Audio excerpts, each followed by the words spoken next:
Hello everyone, আমি সৃঞ্জয় চলে এলাম একদম একটা নতুন ভিডিও নিয়ে। এবং এই ভিডিওটাতে বন্ধুরা কথা হবে রক স্টার নিয়ে। বন্ধুরা, মেগাস্টারের রক স্টার সিনেমাটা আমরা সকলেই জানি প্রচণ্ড দ্রুত গতিতে রেকি চলছে। রকস্টারের টিমের তরফ থেকেই প্রচুর ছবি আপলোড করা হচ্ছে রেকির।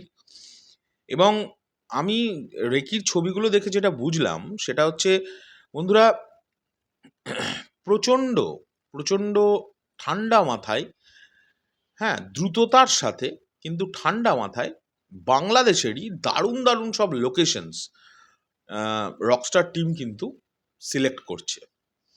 এবং যেটা কিন্তু খুব সুন্দর একটি বিষয়। এত আগে থেকে এত স্টেডিলি কাজ করার মানেটাই হচ্ছে তারা কিন্তু অলরেডি খুব শর্টেড, যে তারা জানে যে তারা এক্স্যাক্টলি কি চাইছে, কি করতে চাইছে। এবং এটাই একটা প্রোডাকশন হাউসের সবচেয়ে ইম্পর্ট্যান্ট কাজ, প্রোডাকশন। প্রোডাকশন যদি প্রচণ্ড স্ট্রং থাকে তাহলে একটা সিনেমা নামতে কিন্তু বেশি সময় লাগে না বন্ধু। ঠিকঠাক যদি শ্যুট করা যায়, মানে আমাদের মতো যারা, মানে আমি বলছি বাংলা ছবি যারা বানায়, আমাদের তো বাংলা ছবি মানেই তো বাজেট তো বিশাল, যে 200 কোটি 300 কোটি টাকার ছবি তা তো হয় না। তা বাংলা ছবির বাজেট অনুযায়ী একটি ছবির যদি প্রোডাকশন প্রচণ্ড স্ট্রং হয় তাহলে কিন্তু সেই ছবি খুব দ্রুততার সাথে নেমে যেতে পারে। 1 মাস কেন, 20 দিনেও নামানো যায়। প্রোডাকশন কিন্তু স্ট্রং হওয়া খুব দরকার।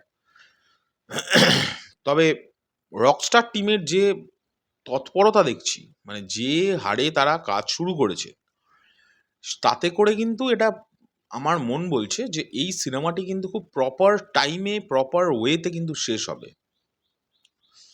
এই হলো প্রথম খবর। দ্বিতীয় খবর হচ্ছে সাফিয়া সাথী, আমরা সকলেই তাকে মেগাস্টারের শেষ দুটো প্রজেক্টের সঙ্গে যুক্ত হতে দেখেছি। দুটোই টিভিসি, না একটা টিভিসি আর একটা হচ্ছে লাইভ পারফরমেন্সের ড্রেস।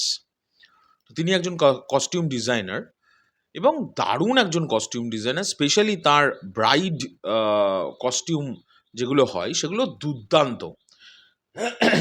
ইভেন পুরো বাংলাদেশের সেলিব্রিটি ওয়েডিং যেগুলো হয় সেগুলোতে তাঁরই ড্রেস থাকে এবং তাঁরই ডিজাইনিং থাকে। এরকম একজন গুণী কস্টিউম ডিজাইনার, তিনি অলরেডি রকস্টারের সঙ্গে যুক্ত হয়েছেন, যেটা শুনেও খুব ভালো লাগছে। অলরেডি সাফিয়া সাথীজির সঙ্গে আমাদের দুটো ইন্টারভিউ সেশন হয়ে গেছে। আমাদের তো অনলাইনে ইন্টারভিউ সেশন হয়েছে, বিকজ দেখো আমরা তো ইন্ডিয়ায় থাকি। আশা করছি যখন বাংলাদেশে পৌঁছবো, বাংলাদেশে যাব, তখন ওনার সঙ্গে সামনে থেকেই ইন্টারভিউ করার সুযোগ হয়ে যাবে। তখন একটা স্পেশাল ইন্টারভিউ তো আসবেই আসবে।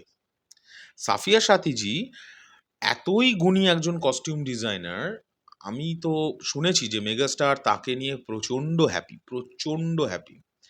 এবং তাকে নিয়ে যে লাস্ট দুটো কাজ হয়েছে, আমি নিজে শুনেছি যে মেগাস্টার এটা জানিয়েছেন যে তিনি এত সুন্দর কস্টিউম বহুদিন পর পড়েছেন, মানে এই টিভিসির জন্য যেগুলো উনি করেছেন। তারপরে হচ্ছে স্পেশালি যেটা দেখবে মানে উনি একটা ইভেন্টে গেলেন না, সাদা রঙের একটা ড্রেস পরে দুর্দান্ত হয়েছিল। আমরাও ওটাকে নিয়ে কিন্তু খুব অ্যাপ্রিসিয়েট করেছিলাম। তো এই হলো আজকের আপডেট। এখনকার ফার্স্ট ভিডিওটাই এটা নিয়ে করলাম, বিকজ রকস্টারের আপডেট উঠে আসছে, আবার আস্তে আস্তে আমাদের রকস্টার নিয়েও কথা বলতে হবে। এরপরে আসছে 11টার সময় প্রিন্সের আপডেট। দেখা যাক কি আপডেট তোমাদের জন্য আনতে পারি। এখনকার জন্য চললাম, পরবর্তী ভিডিও নিয়ে খুব শিগগিরই দেখা হচ্ছে। টাটা।